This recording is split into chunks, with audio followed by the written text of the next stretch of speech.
Thanks very much, Danny. It's good to be here with all of you. Let's bring the panel back up. Dave, Tony, Chai, I have some questions for you. Shall we come up?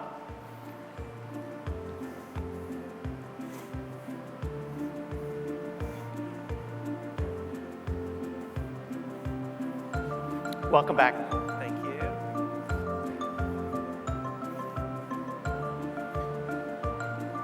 Tony?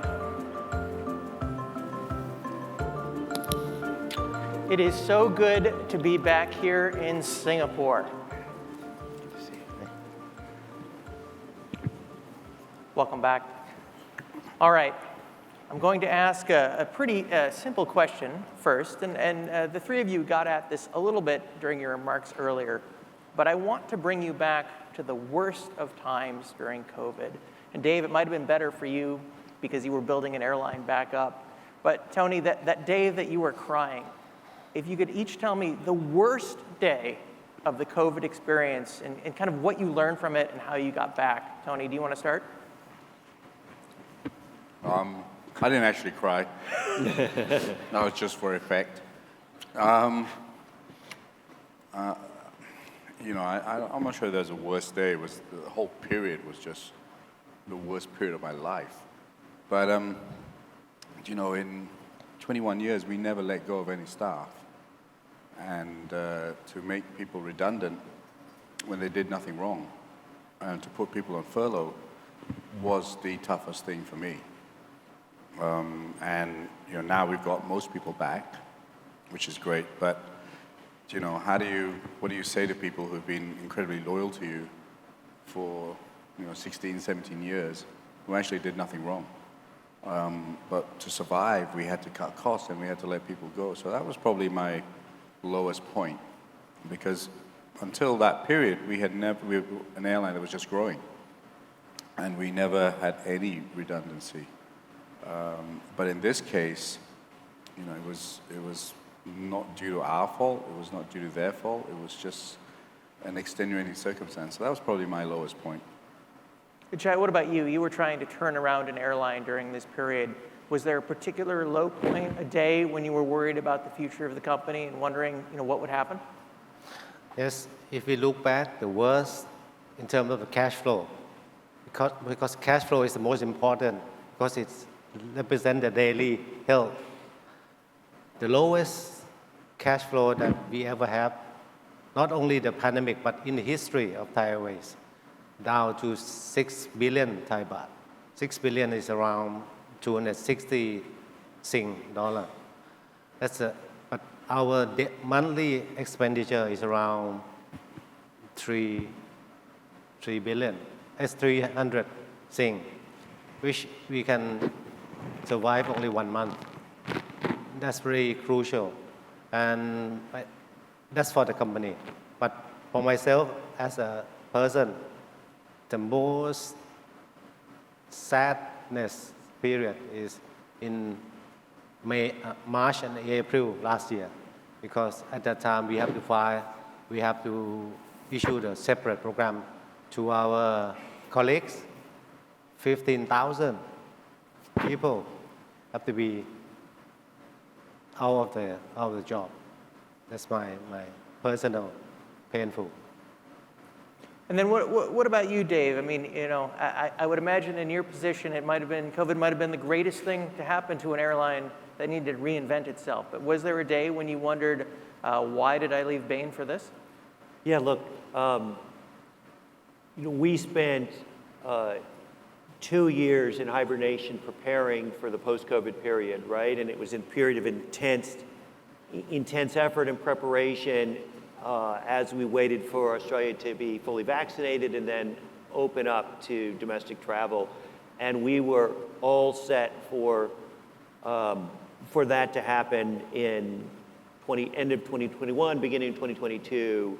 And we carefully planned to ramp up all our capacity and had a whole full selling schedule going. We had all of our crew stood up, and then Omicron came through. And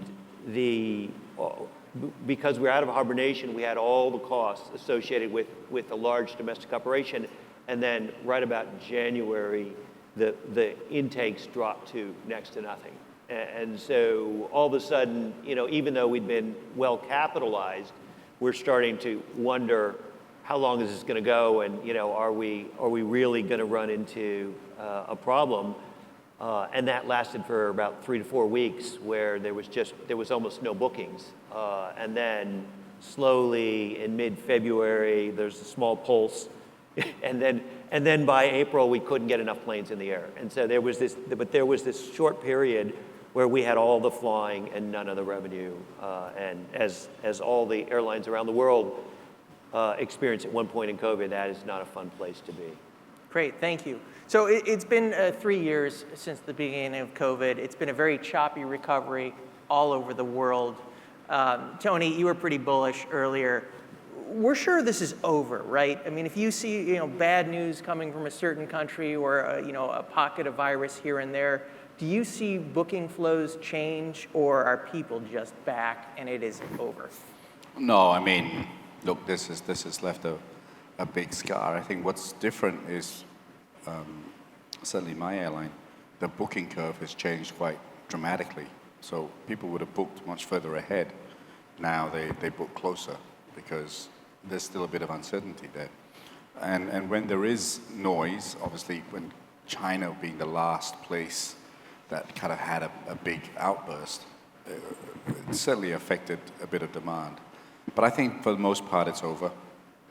I am an optimist, but also a realist. I think it's kind of finished, but the booking curve still's not back to where it used to be. People are still booking closer to travel date as opposed to longer. So news flow definitely affects it. I mean, 3 years is a long time where COVID was the main news. I mean, every day you're looking at number of cases, the number of deaths. So it's not, humans will forget it, but it's still there. And every time there's a bit of news flow, it does affect travel a little bit. But I think for the most part, it's back. Chai, are your customers back for good, or do things change?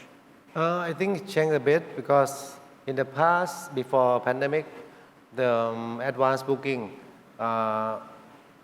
shorter compare within the before pandemic. Before pandemic, is around the advance booking coming in 2 months, let's say, than shorter than the traditional booking pattern. But now, I think booking pattern is longer because people think the longer they wait, the higher price is.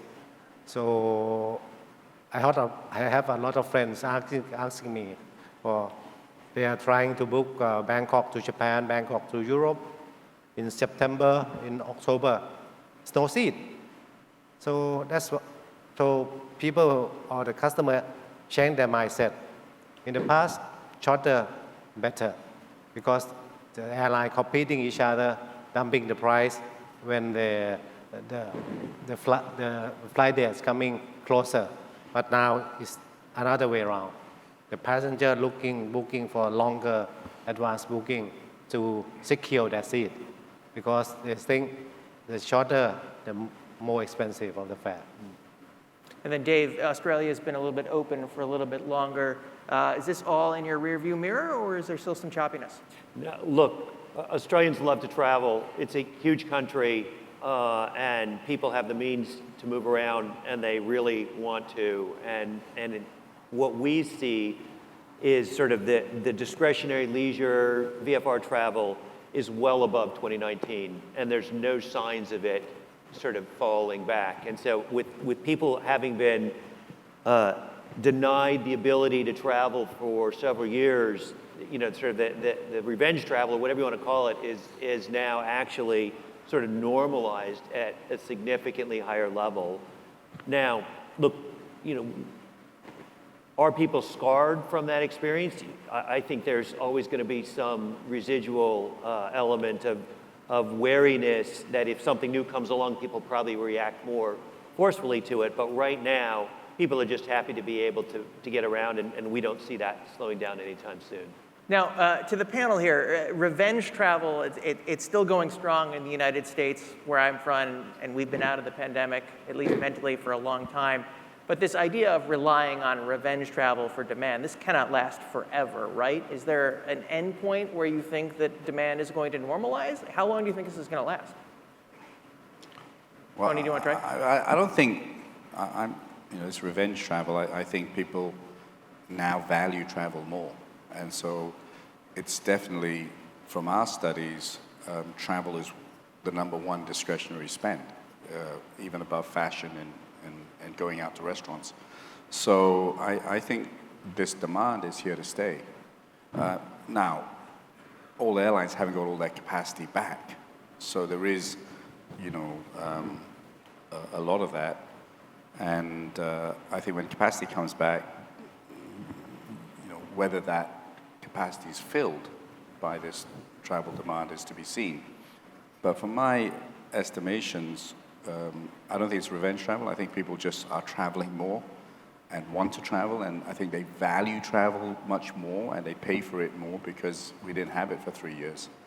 And Chai, if your friends don't have seats, they can fly on Air Asia to Tokyo. We'll put a special flight for them. I think we don't have any. I think demand still there, but the problem is right now is I think it's supply is more. It's a big issue for the supply. It's not big. It's big issue for the air. I think most of the airline because we parking the aircraft for a long time. To bring it back, we need some maintenance and even some MRO. MRO, if you go around in the world, MRO, they are full.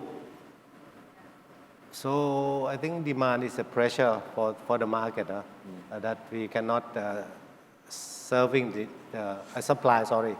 Supply is the major issue that we cannot serving the demand. That's why the airfare is still keeping high, and I think it will be like this for this year at least.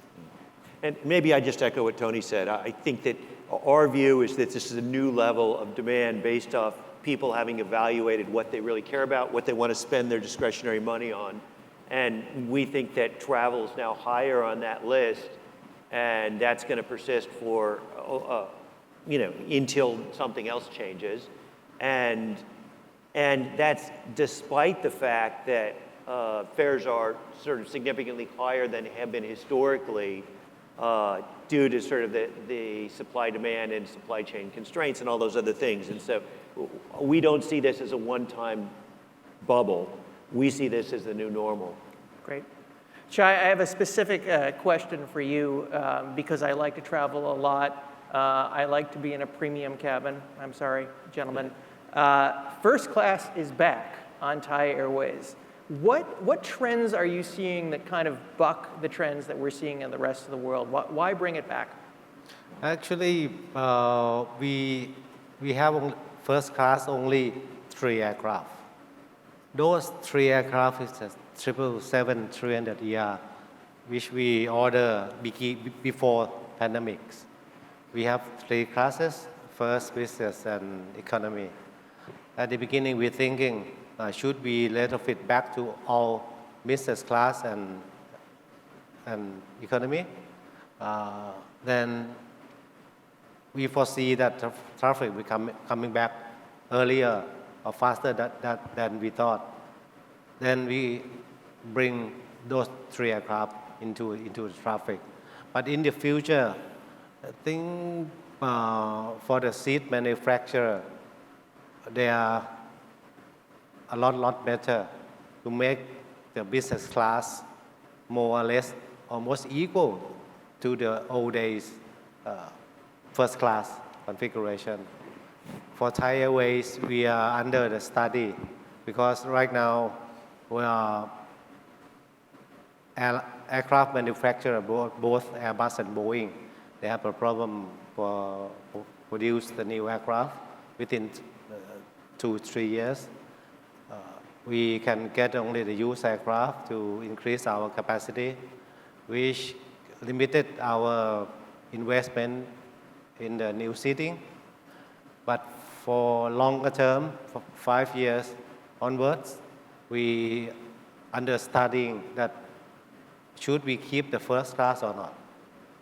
Maybe smaller first class, because right now we have 8 seats in the first class and 30 plus business class. We are studying whether we would to keep the first class or not, because in the future, business class will be more comfortable or comfortable enough to serving the premium passengers. Could I just add one thing to that? So we do have a premium cabin. Yes, not quite the business same, class. but it's- No, I agree. It's a domestic business class. But the one thing I wanted to build on that is that, we talked about sort of this sort of leisure travel segment. The demand for that business class cabin is dramatically higher than it was pre-COVID for us. And we have 90% plus sold load factors, not upgrades, but people buying that product. And they're mostly leisure people. And so there's been a huge shift in what people are willing to pay for, I think in long haul as well. And it's not just business customers filling those cabins anymore, but it's leisure. And I think that is, once again, it's a new demand pattern that is really changing the way the economics of the business are working. Has it gotten to the point where you even look at LOPAs to say maybe we need a few more seats, or it's not quite there yet? We're looking at fares and saying, oh, wow, we could get even more here because, yes, I mean, as you know, it takes years to if you've got 80 or 90 aircraft, to sort of redo the LOPAs across the whole fleet is a multi-year process. So at this point, what we're looking is how do we get the most out of that cabin? Great. Tony, even an airline like yours has premium seats. It might be the exit row, it might be the bulkhead, but are you seeing the same trends? Are people paying a little bit extra for this much more legroom? Well, on AirAsia X, we do have a flatbed concept. I mean, I personally, I'm not in that space, but I think first class is finished. I think it's much better to do just business class. Yeah. But yeah, people are, I don't see a change. People will still pay for the exit row seats or a bit of extra. I don't think COVID has changed that for us. I think we've used data science to make it better and get the right people. I think COVID hasn't changed that so much for us anyway.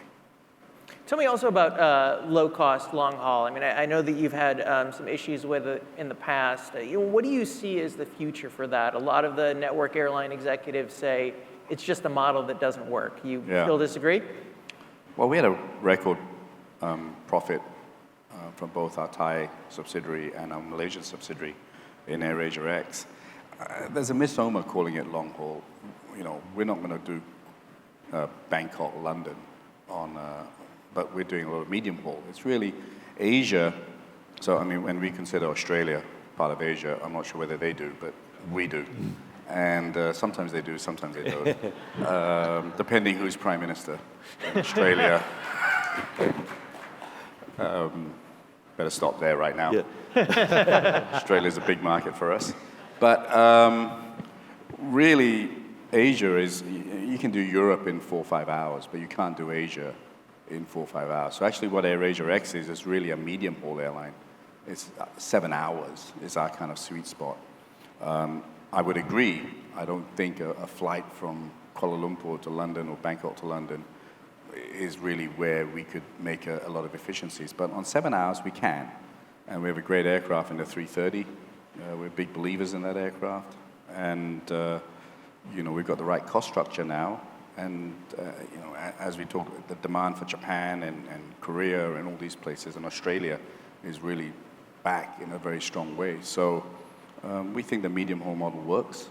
And now with cargo, that also changes AirAsia X quite a lot. Logistics has changed our medium haul model quite dramatically. And air freight was seen as maybe the top end. Now air freight, because of e-commerce and express business, has changed quite dramatically. So that's added a huge new layer of revenue to the medium-haul model. But I would agree the long-haul model doesn't exist for low-cost airlines. Dave, we talked about this before. You are flying a 737 MAX to Tokyo, Haneda. I don't know what we'd call that, mid-haul, maybe. What do you see in that market, and why did you decide to push the airplane on it? Look, Japan is an incredibly attractive market for Australians and vice versa. Australians and Japanese really want to come to Australia. It's one of the top tourist destinations. So what we really see is a really strong market between those two countries, and we want to participate, and we had the opportunity to. So this is our chance to sort of continue to build our value proposition for Australian consumers and give them a chance to get a value product to Tokyo in the preferred airport, and so we're very excited about that. Yeah, and I think that's really, I mean, we believe in that tremendously. And aircraft manufacturers have built us aircraft now that can do that. And so, you couldn't take a 330 on a lot of the routes because there's just too much capacity.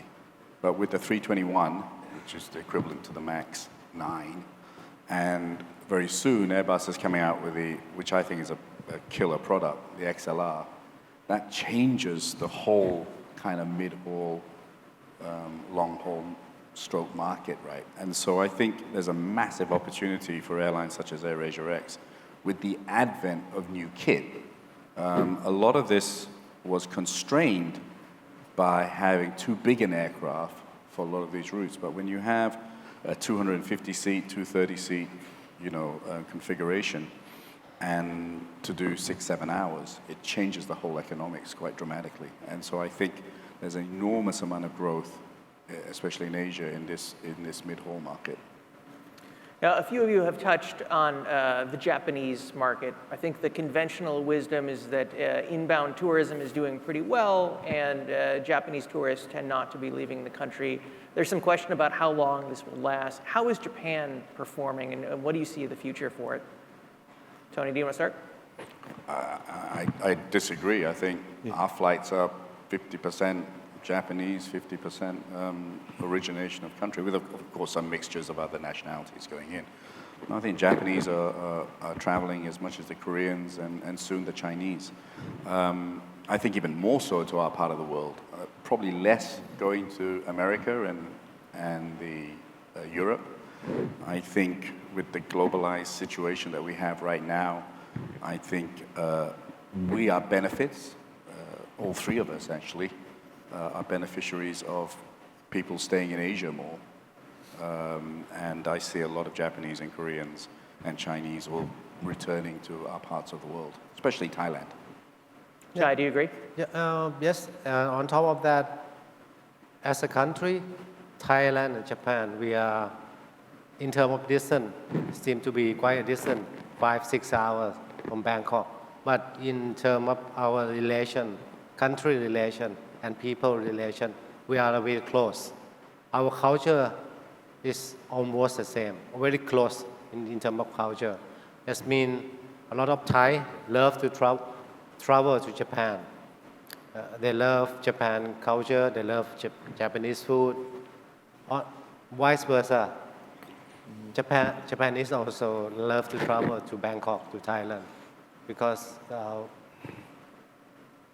the way that we are living and the culture are quite similar. So I don't see any threat for traffic between Thailand and Japan.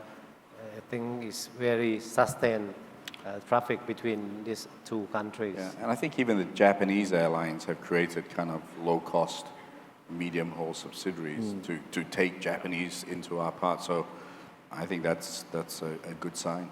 I wanted to ask you about the low-cost subsidiaries. I mean, there's Zip Air from JAL, which I desperately want to try, and there's going to be Air Japan from ANA. Do you think that this has to be in an airline's DNA? I mean, these are full-service companies. Do you think they can pull it off? I mean, I've got to be careful because we've agreed on a few things. but I think a full-service airline starting a low-cost carrier is a recipe for a disaster. I should watch what I say, but let's rephrase that, politically correct. You know, you're either right or left, and I don't think you can have I mean, if we try to run a full-service airline with first class, it'd be a disaster, right? I'd still try to cut costs.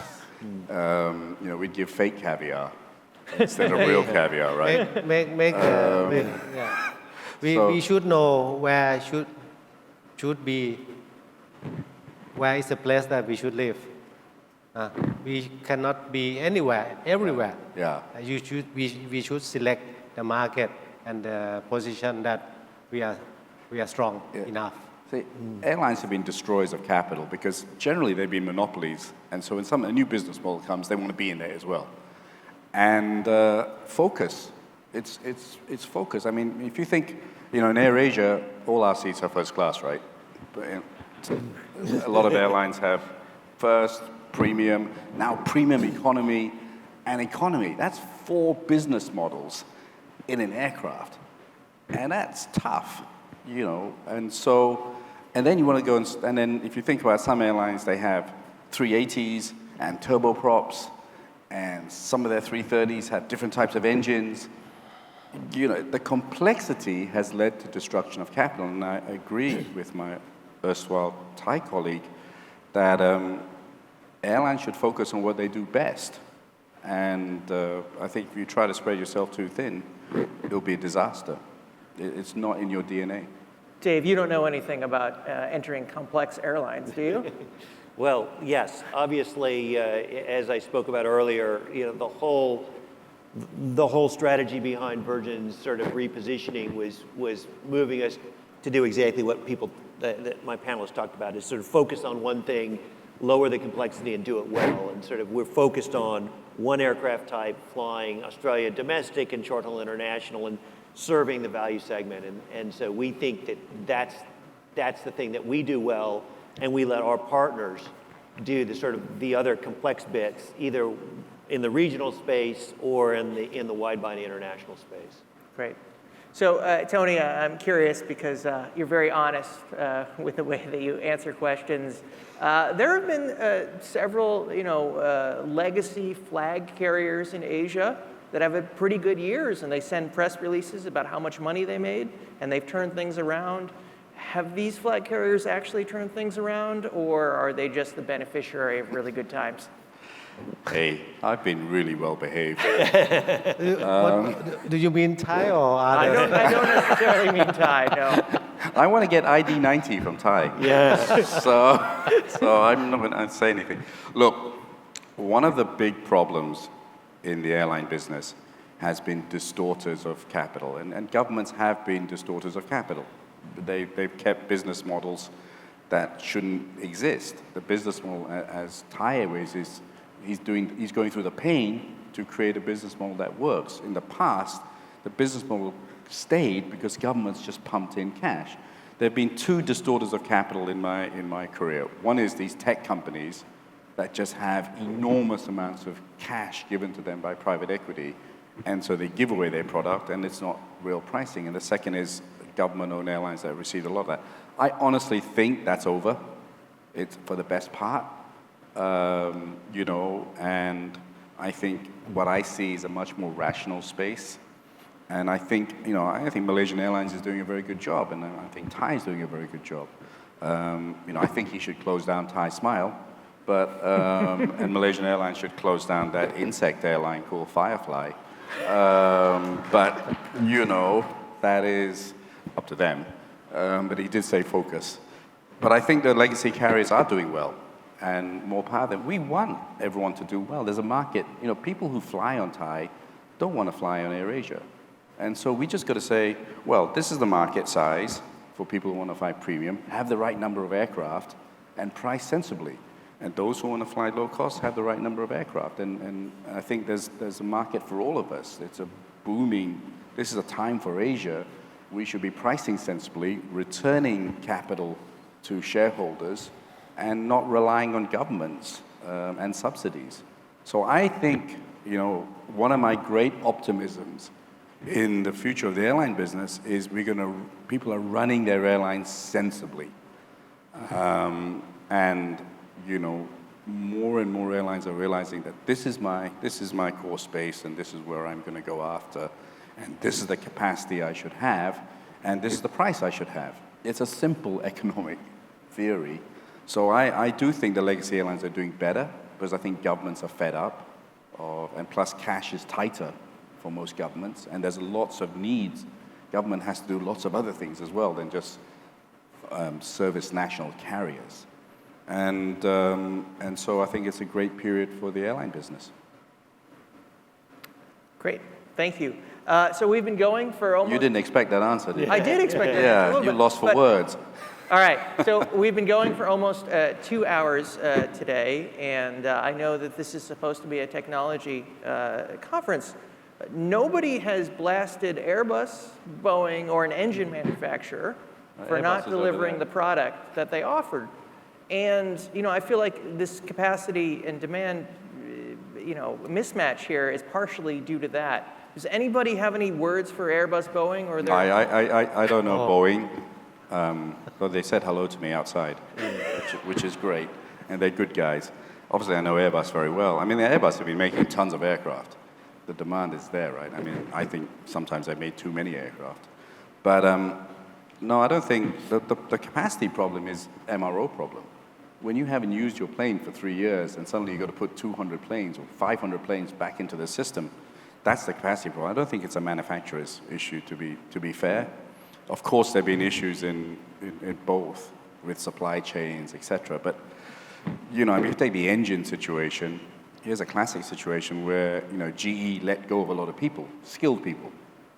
And then it comes back, the skilled people don't want to come back to work anymore. So the younger guys who making the engines, it's going to take longer because they haven't had that experience. So I think the manufacturers have done an okay job. I think the capacity issues are purely getting our own aircraft back. All of us have that issue, and there's a limited amount of MRO capacity, right? So I think, we would love, on the manufacturer side, I think the big issue, no one's talked about it, is sustainability, right? And, I think the pressure is on the manufacturers to produce more fuel-efficient aircraft for all of us, and to produce less emissions.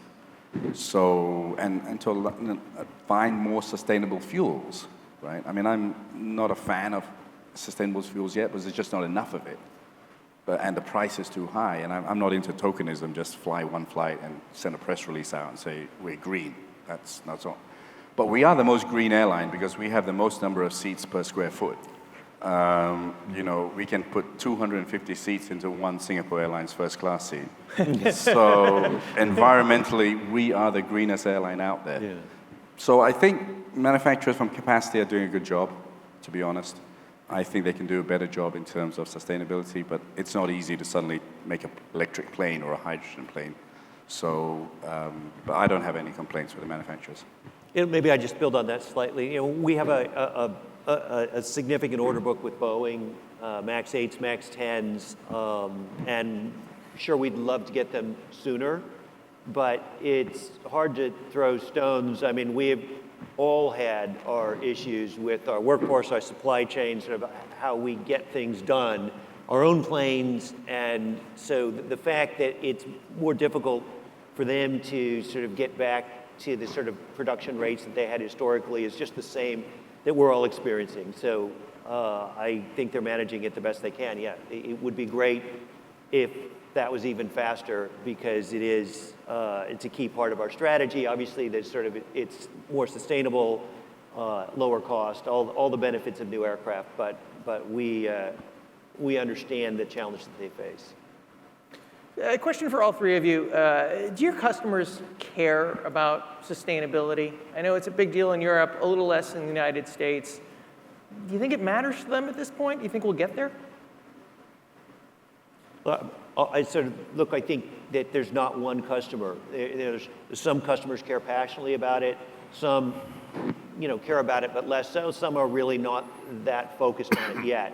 I think we all believe that all customers will care about it sometime not too far in the future. And so we have to be, and given the time frames that this industry has to invest, we all have to be very focused on it now, because we need to be meeting that consumer demand, plus government, plus business, very, very soon. And so it is an important part of the medium-term business plan for, I think, all airlines. And as Tony said, the problem is that the solutions aren't all there yet. And as much as we want to move quickly, we need the technology to come with us, the costs of sustainable aviation fuel to come within reach, and then next generation technology to come along. Thank you. We're almost out of time here, but Chai, I want to ask you the last question because I live in Los Angeles. I love Thai Airways. Are you ever coming back, or does that route lose so much money that we'll never see you again? Actually, Thai Airways flying to US is quite troublesome in the past. We used to fly both one stop in East Asia and direct flight from Bangkok to LA and also to New York by Airbus 340. But it's again, at that time, no aircraft is capable to fly direct from Far East to US. Only one aircraft that they can fly. But right now, with the aircraft new technology, they be able to fly direct from Bangkok to West Coast and East Coast. But again, technology-wise, yes, we can fly. But commercially viable or not, that's another issue. For example, if we fly from Bangkok to LA, 14 hours, 15 hours, customer have a choice to fly from Bangkok to Japan or to Korea. The cost may be 20% more on direct flight. Thus, we have to fight with the one-stop carrier.